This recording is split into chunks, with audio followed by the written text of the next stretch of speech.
Deveta tekma v teh pripravah.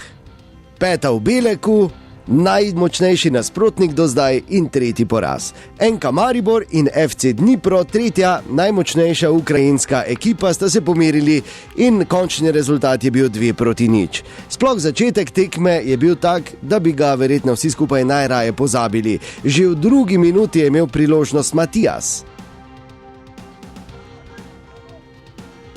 Nato v 5. minuti Zozulja,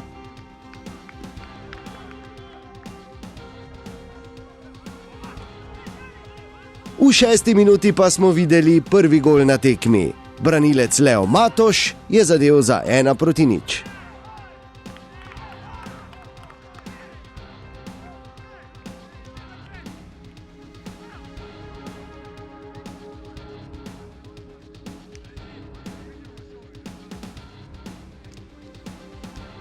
Nato so se naši fantje zbrali in spremljali smo dokaj enakovredno tekmo vse do 32. minute, ko je Dare Vršič tako poizkušal z 18 metrov.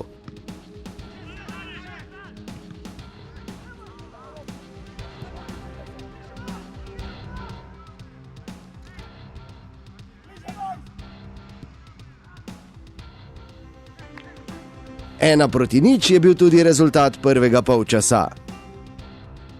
Ob polčasu smo izvedeli veselo novico, da je za NK Maribor podpisal Milivoje Novaković. Drugi polčas pa je prinesel vsaj v prvih 15 minutah ponovno dokaj enakovredno tekmo.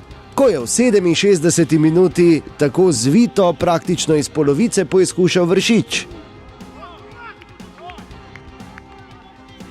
Pri Dnipru so zamenjali kar nekaj nogometašev v polčasu, natančneje kar 8, in v 71. minuti je Lučkevič izvedel krasno akcijo.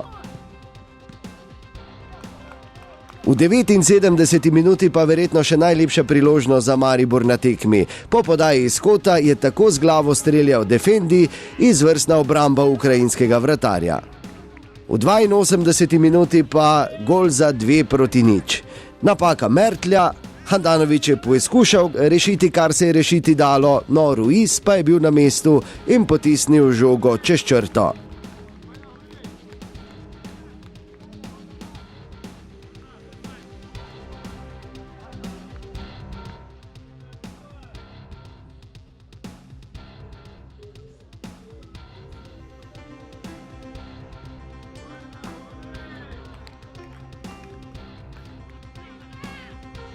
Še zadnjo priložnost na tekmi so v 90. minuti imeli nogometaši Dnipra, ko je Lučkevič zadel vratnico.